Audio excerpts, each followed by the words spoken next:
In order to do a shuffle in Wu-Gong Boxing, you want to come to the neutral stance, which is both feet neutral, not in the right stance or left stance, but just neutral. You're going to bring your hands up, and for this drill, for the shuffle drill, you want to keep your hands cheek level around here the whole time. You're going to be doing different movements all while shuffling.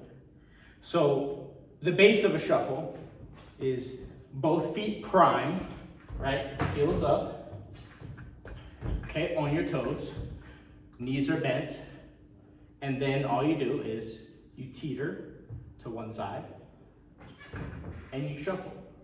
Very similar to a gallop, but gallop is in the fighting stance, right? That's a gallop. It's in the fighting stance, right? You just kind of catch up to your foot instead of stepping forward and front. But first, the purpose of this is to cover distance and be able to catch up to people that are running away from you. But a shuffle is different. A shuffle is made to create distance. To create distance. You want to get away from somebody very quickly, and you start shuffling. Just like that. To go around the perimeter. Okay, so that's the whole purpose of it. Now, the way that you do it, of course, like I said, you teeter, right? Kind of teeter to one side, and then you just kind of catch up to that side. You can do both sides like this. Now that movement right there is actually very important to get because that's the first fake out movement. When you do the shuffle, people will chase you. Of course, they want to beat you up. So if you're shuffling to get room and they start chasing you, maybe you want to shake them off. And the first thing you can do is just straight up change directions. Change directions is great, but maybe you want to be a little bit more tricky. So first, just a direction change, okay? I'm going to go left to my left, and then I'm going to switch directions as soon as I come down like this, right? So I'm going to go here, ready? 1, 2, boom! You see how I'm explosive as I come down. I don't want to go like this. And then switch directions. That's taking way too long. I need to switch directions very quickly. Now, again, this is only the first step, which is one change of direction. Now we want to change direction twice. It's like a juke, you know? We call it double move in Wu-Gong Boxing. When I say double move, I want you to switch, and then as you complete that shuffle on the other side, in the other direction, you switch again. Go back to the direction that you were going. So here, boom, double move, boom, boom. And I keep going. You see that? So for that one, to really sell it, get lower. Get lower. It's like a little secret tip there, is if I get low like this, and I shorten up my steps like this, then I change direction faster. So it really sells it to your partner, you know, whoever you're doing this against, and you might be able to earn a stumble, right? You might be able to get them to stumble a little bit and lose their balance. So we're here, we're going boom, boom, boom. You see how that's much quicker, right? And you see you can just keep going back and forth. So that just goes into the next thing, which is triple move and even 5 moves, right? So I'm gonna go left and I'll call a double move, ready? Double move, right? Keep my hands up. Now I'll call a triple move. And that means I'm gonna end up going the same direction that I already went. So I'm here, right? Got my feet primed, my toes facing forward. Triple move. 1, 2, 3. Right? The whole point of this is that you keep shuffling. That's the whole point of this, is you keep shuffling. Now, I know strategically you want to know, well, what else can you do with this? You don't just want to run away. You got to remember, we're fighting. We're not running. It's not a track meet, right? Okay. Well, you can do a lot of things off of this that can really bait people in. You can also catch them and it frustrate them. Once they're frustrated and start chasing you, then you can stop shuffling because you got them frustrated, you got them thinking, you got them predictable. You got them predictable. You got them trying to solve your little, issue that you're presenting to them. So what I want to do now is I want to roll because I want to frustrate them a little bit more. Not just change direction, but also roll. If someone comes and they're chasing you, a lot of times people will throw either a straight punch or they'll throw a big hook. Now, if they throw a straight punch, a simple change of direction will usually kind of get you out of the way, lead it off center. That's fine. But if they throw a hook, they might catch you. So we want to be able to shuffle and roll at the same time, which looks like this. Right here, roll, boom. And you notice I didn't really change my rhythm that much. I may have slowed down a little bit on that one because I'm showing you, but I really want you to keep the same rhythm. Ba-bum, ba-bum, ba-bum, just like a gallop. Here, roll, roll, switch, roll, switch, roll, double move, switch, roll. All right, you want to integrate that in. You notice when I'm going down, right, I'm trying not to go like this. I'm trying to go like this. You see how like I'm squatting? I need you to do that if you'd like to be in an agile position and have power and not lose your balance all the time. Okay, so we got the roll, we got the move, we got the switch, we got the double move, triple, quadruple, etc. Now there's another one. And this is the end of level 1, which is, the last technique that you learn at level 1 of this drill is the jab. And the reason why is because the jab is actually, it can be a little difficult. And because when you're going to the left, it's easy to switch into your stance and throw a jab and then shuffle out of your stance. But a lot of people are not familiar with doing it as a southpaw, which is when you're going to your right. When you're going to your right, you want to switch to southpaw position because that's the foot that's in charge. So I want to talk to you a little bit about footwork. Now, so your footwork, when you're going left, I think who was that said this? I think it was Barry Robinson or somebody. When you're going left, the left foot is in charge.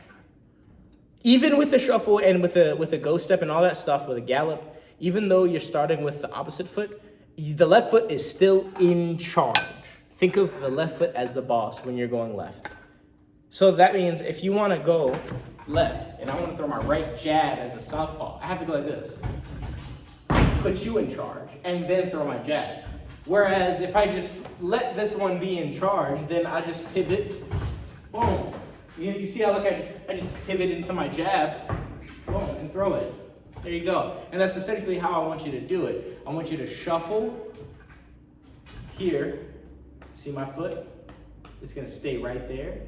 And I'm going to turn and extend my hand at the same time. Now, I really want you to pay attention. Pay attention to the timing. Pay attention to the timing, okay? So look, I'm going to shuffle once. 1, 2, right? So now I'm going to shuffle, and then I'm going to jab. I'm going to pivot out. So watch. I'm going to come all the way down. Boom, boom. And then boom. And the jabs at the same time. All right? So it goes like this. Jab. Boom. You see how my back foot touches the ground at the same time that my jab touches the target. Make sure the back foot is primed. Not like this, not flat. This one may become a little bit flat, but as long as you're turning on the ball of your foot, that's okay. That's a grounded foot, not a flat foot. So you can have a grounded foot, that's fine, as long as you're turning on your toes. Your weight has to be on your toes. So you're on your toes again, right? We're balancing on our toes, okay? Shuffle left. Shuffle right. Shuffle left. Jab. Boom. All right, and I know that because I'm facing the camera, I'm showing you and I'm going in a straight line, that I'm crossing my feet right here. Boom. But if I do this in a circle, which is how I should be doing it, the person that I'm fighting is here in the middle of the ring, and I'm shuffling, and they're chasing me. I go like this, boom. They're right here, right? My legs are not crossed on this axis.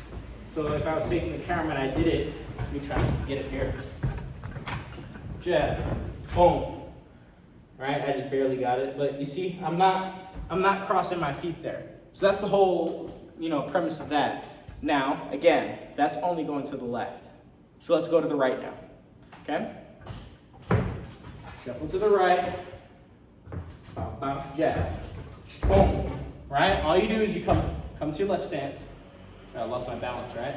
Come to your left stance, and your right hand is the jab hand, and then you step right out of it.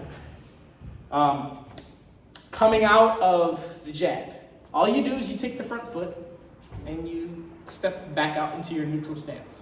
So let me go left again. Ready? Jab, boom, left foot, shuffle. Okay, go right. Ready? Jab, right foot, steps out to the shuffle. Okay, that's all you do. You take the front foot, you have it in the front, you take the front foot out, and you go back into the shuffle. This is a very natural movement. Once you practice it, and most athletes already know how to shuffle. All athletes know how to shuffle already, pretty much. Every sport that I work with is soccer, football players, basketball players especially. I mean, they're shaking people off all the time. And boom, right? I'm doing the same thing. It's just an athletic movement, but we're making it work for boxing. So when you're doing this drill, I want you to start to string all of these together, like I have in my follow along video. You can just follow along on that one just to give you an idea of level 1 of the drill. And then, of course, my blue belt blue belt level of this drill includes some other movements. The number one that helps people is the check hook. That's a really interesting one to use on this one. But other than that, I just want you to mix up at the first level. This is great cardio. This is great, it's great right after your warm up to get you going, to really get your blood flowing and increase your agility and your ability to change direction, fast twitch muscles and all that. So string them together and you go in a circle. That's why I'm using a ring, because it's easy to make a circle in a ring, right? But if you don't have a ring, you can just put something on the ground in the middle so you can focus on it, right? Put something in the middle and then just start shuffling. I'm gonna go left. Ready? Shuffle left. Switch. Switch. Right? Be explosive with your switch. Don't be lazy. Switch. Like that. You see, that was a very lazy switch, right? Switch. Boom. Gone. Switch. Gone. Double move. Boom. Double move. The shorter and the little bit wider you are, the faster you'll move. All right? Here. Double move. Boom. See? Triple move. Roll. Switch. Roll. Jab. Switch. Jab. Switch. Ooh, I messed that one up. Switch. Roll. Switch. Switch. Jab. Double move. Switch. Roll. Switch. Double move. So as you can see, you can really keep challenging yourself with this exercise, and have fun with the shuffle drill. And those that are my students in Wu-Gong Boxing, definitely do 2 rounds of this one, and that's 3-minute rounds with 30-second or 45-second rest. Diversify your calls and be creative. Feel free to toy around with some ideas and send me a message if you have any ideas on what you like to add to it. Again, my bag is deep. All right, I have a lot of things to add into this already, but I'm always open to new ideas, especially for my students and people that like to share things about boxing. So thank you guys for watching, and hope you enjoy. Have a good time training.